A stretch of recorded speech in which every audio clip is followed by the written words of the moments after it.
What's up guys, this video about learning, personality, perceptions and decision making. Our group name is Mafash Group. M for A for F for another A for J for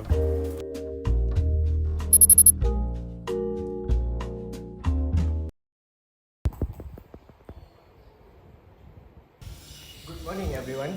Today we will talk about learning. What is it?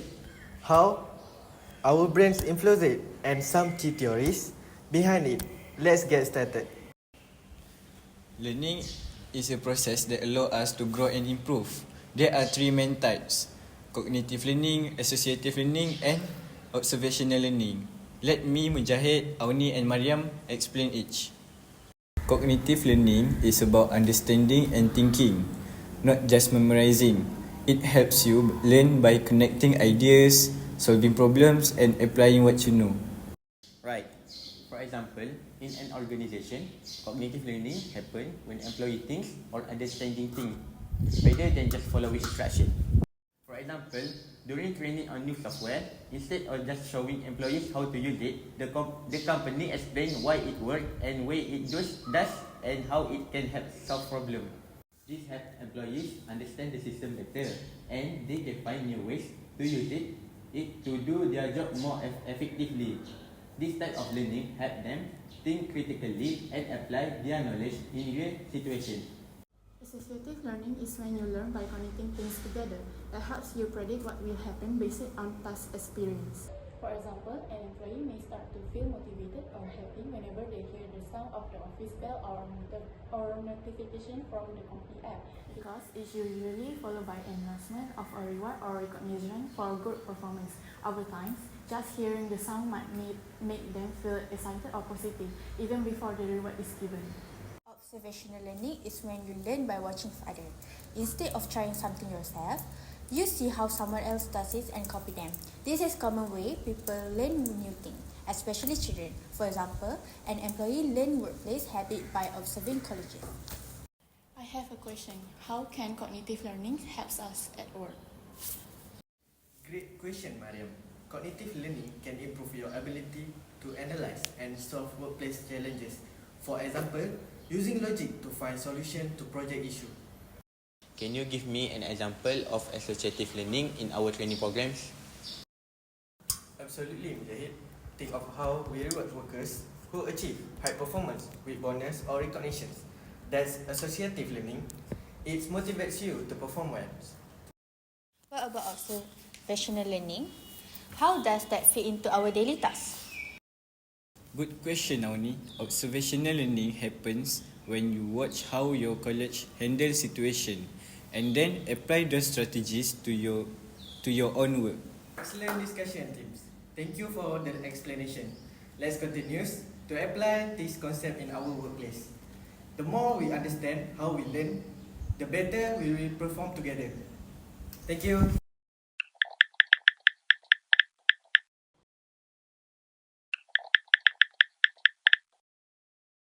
Thank you for joining. As you all know, personality is the unique combination of traits that influence how we think, feel, and behave. It shapes how we interact with others and respond to situations. Now that we cover what personality is, let's talk about what shapes it. There are two major factors that determine personality: heredity and environment. Can anyone explain these two factors and describe how they might influence personality? Heredity refers to the traits we inherit from our parents.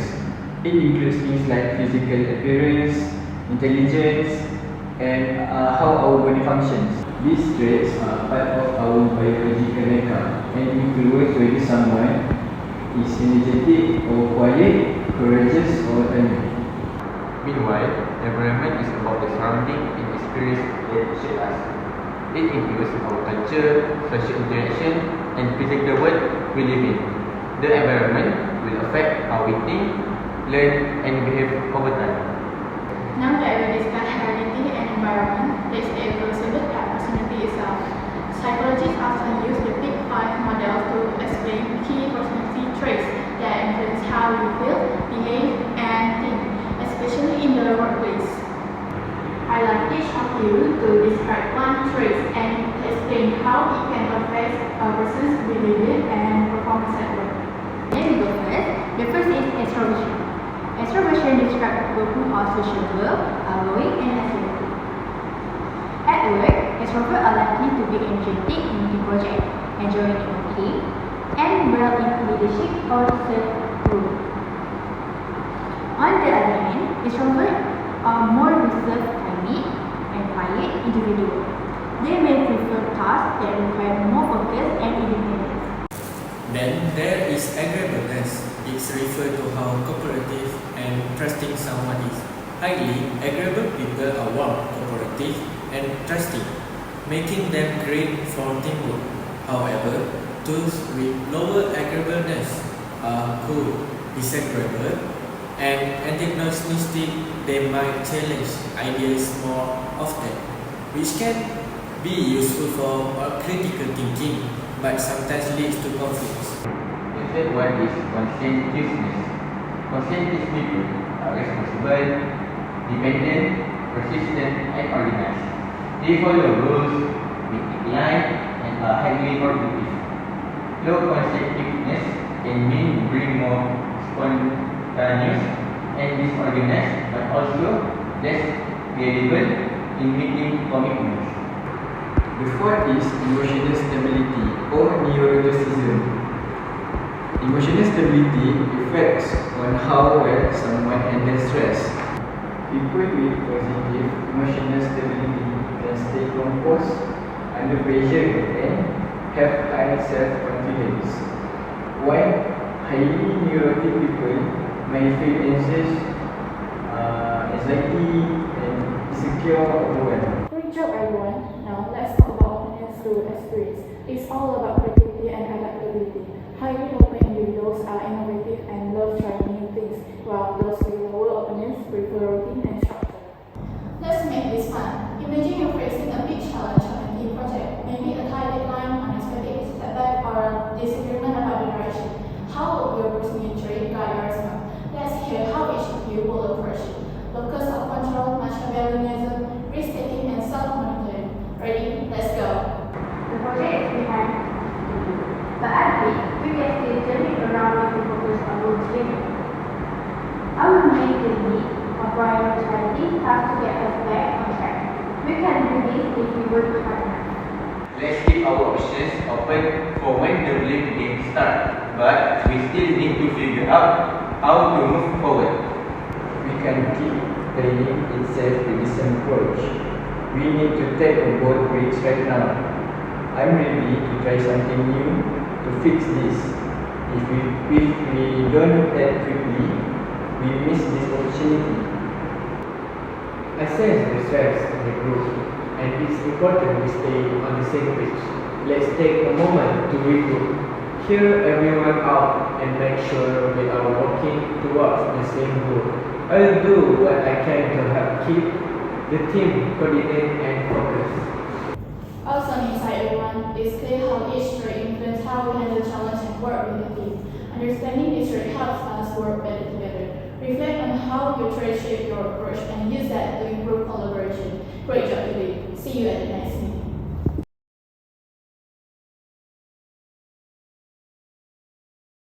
I realize I tend to take responsibility for challenge and prefer to take action. I need to remember to share the load with others and trust the team more. I often focus on controlling situation and outcome, but I see now that I need to be more transparent and avoid using tactics that could create unnecessary tension in the group. I'm always ready to take bold risks, but I have learned that sometimes it is important to balance innovation with practicality to avoid jeopardizing the team's progress. I try to adapt the group needs, but I need to ensure I'm also voicing my ideas, not just going along with the flow to keep things balanced.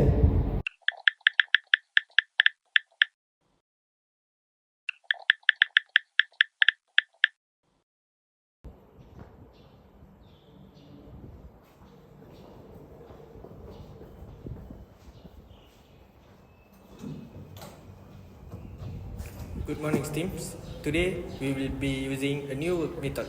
We'll focus improving performance and work environment. What method will we implement, Sir Adam?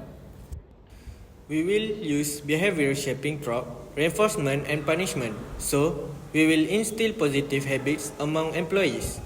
Sir, can you explain more about shaping behavior? Sure, Mujahid. Shaping behavior is about encouraging desirable action and discouraging undesirable ones. There are two main techniques we will be focused on, which are reinforcement and punishment. What is reinforcement and punishment, sir? Can you explain more? Reinforcement has negative and positive. Positive reinforcement is when we add something desirable to increase a behavior. For example, rewarding punctuality with prize or a small incentive. Beside negative reinforcement is when we remove something undesirable to encourage a behavior. For example, reducing the number of tasks someone must do if they arrive on time for a set period. Sir, I think I know about punishment. Punishment also have positive and negative. Positive punishment refers to adding something undesirable to decrease a behavior, such as assigning extra tasks to those who are late. Then negative punishment is where we take something away to decrease a behavior.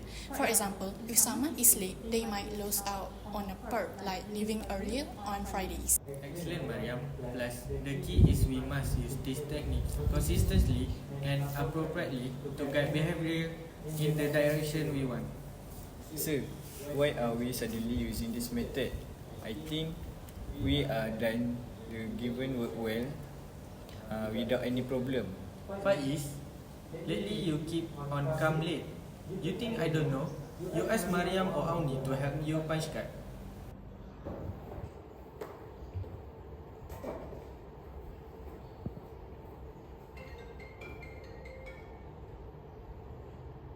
Today I cannot because I have meeting outside the company.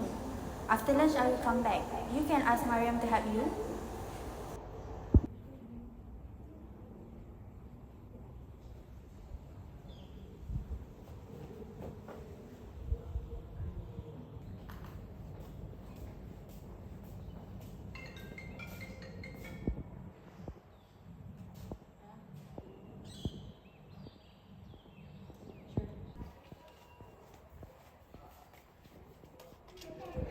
Starting with today, for every time you come in late, you must stay an extra 30 minutes after work to make up for the time you both miss. Not only that, you also must work overtime on the weekends. Okay, sir. I will make sure to be on time, sir. And you, Mujahid, you keep on submitting the work late. I think you should improve it because you were delaying other people's work.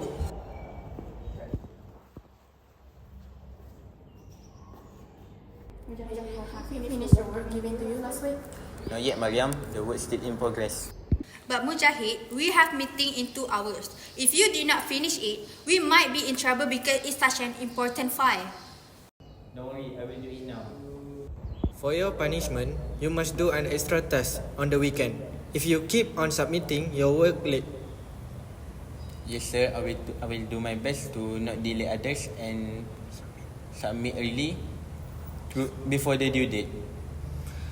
I want you to be consistent.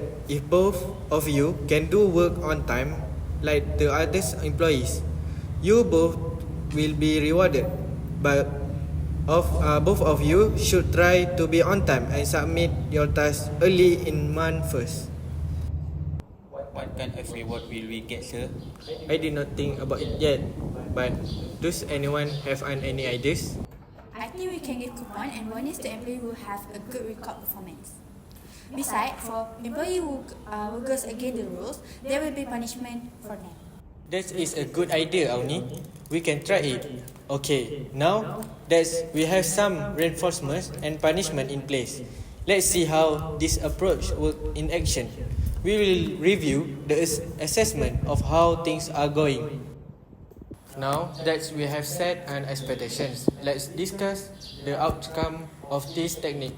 What do you think will happen to Mujahid and Faiz if they get the rewards after 1 month? I think it will motivate them more because of the extra benefit they will get by being punctual. Positive reinforcement tend to make people continue doing the good behavior. Exactly. Mujahid and Faiz will associate doing work on time with flexibility. This will increase the likelihood of them to arrive on time in the future. But what about Mujahid? How will working on the weekend work as a punishment? Good questions. Negative punishment works by taking something desirable away.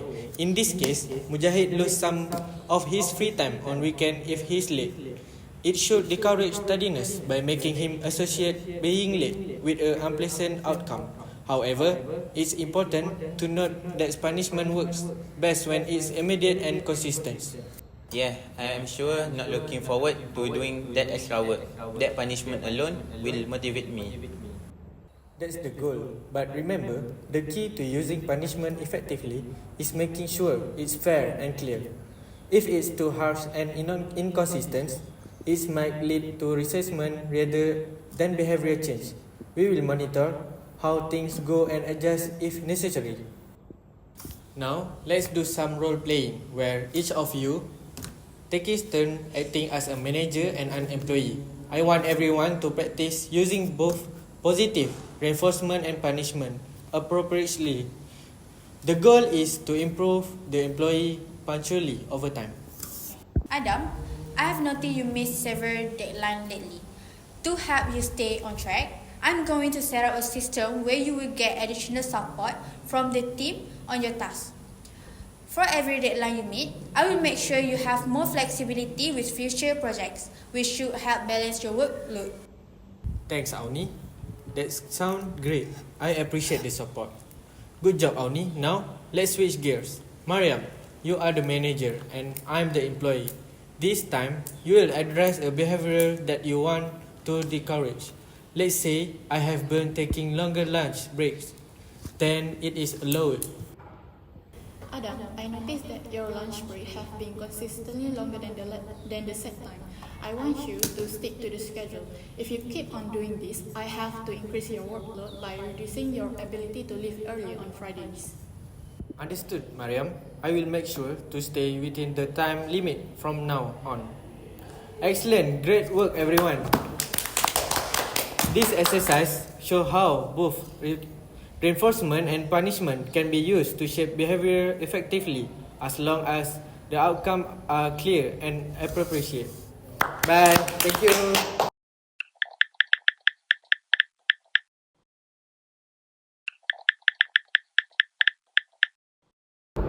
Morning everyone. I have called this meeting to address the recent conflict happened during the coaching hour.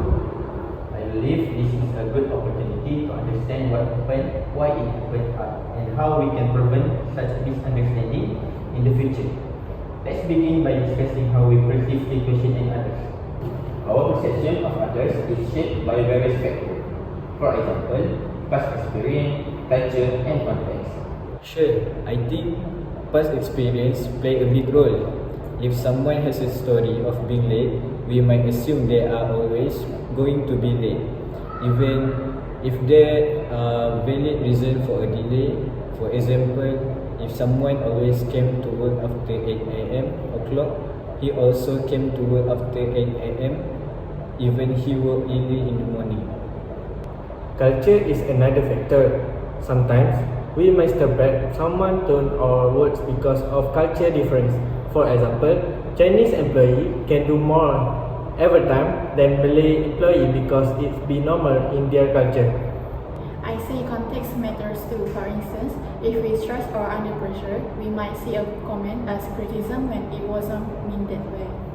That's true. Sometimes we jump to conclusion without fully understand the other person's perspective.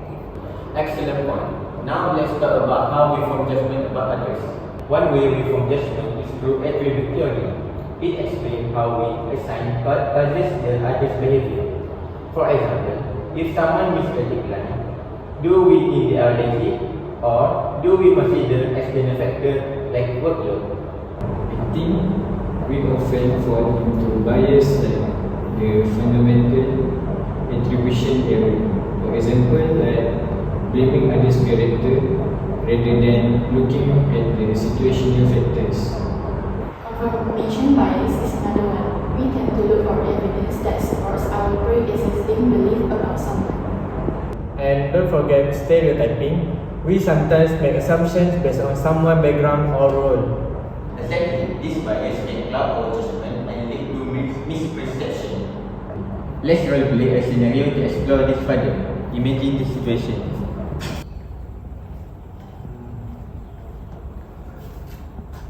Omni, I need the report on Monday. Your delay caused a lot of stress for my team. I understand, Adam. I want to ensure the data was accurate before submitting it. I didn't mean to inconvenience anyone. But you could have at least informed me. It felt like you did not care about the deadline. Let's pause here. What do we notice about the interaction? Adam assumed Auni was being unprofessional without understanding her reasons. And Auni didn't communicate her delay clearly, which might have avoided the misunderstanding.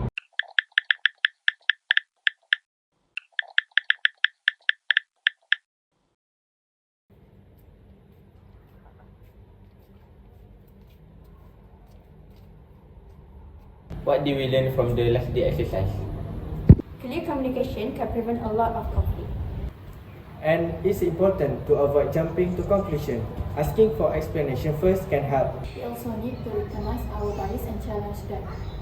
I think regulating check-ins can help us understand each other better and build trust. Silent reflection. Moving forward, let's make an effort to improve our perception, question our judgment, and communicate openly.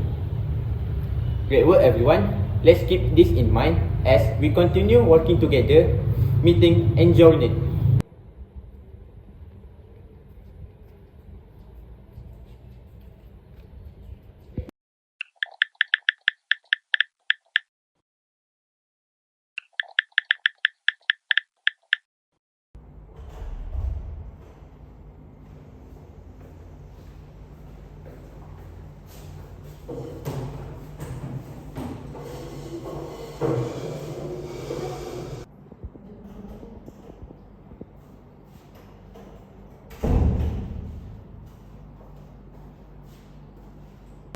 Morning guys, so I called you for meeting today because we have a big decision to make. So the big decision is to how should we allocate our budget for the next quarter to maximize growth. We need to evaluate our priorities. Both marketing and R&D are important. But the resources are so tight, we need to choose it strategically. That's true. Let's analyze the situation systematically before we make a decision. Okay, now you guys can tell me the plan step by step. Okay, step 1 is we must identify our goal. So, our goal now is maximize return on investment, which is ROI. Then the step 2 is we must catching data. Marketing shows short-term gain, while R&D offer long-term potential. Step 3 is evaluating options. Based on the data, both departments have value, but their impacts are different. The last step is making a decision. So let's carefully find suggestions about the pros and cons. Good work guys. Let's keep this structured as we move forward.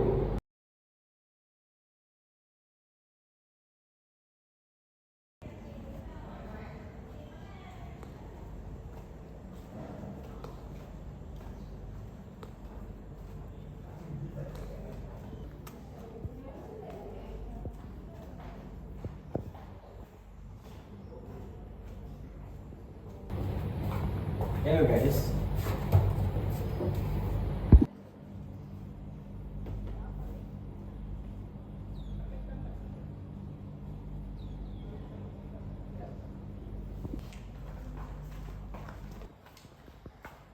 Oh no guys, we have a problem. We are running out of time and the data is incomplete. This is called non-rationality. We have to decide based on limited information. Guys, I feel strongly that we should focus on marketing. Customer trend seems to favor it. That is emotion. It also can work, but it is too risky without enough data. We must need to combine the both approaches to make an informed yet timely decision.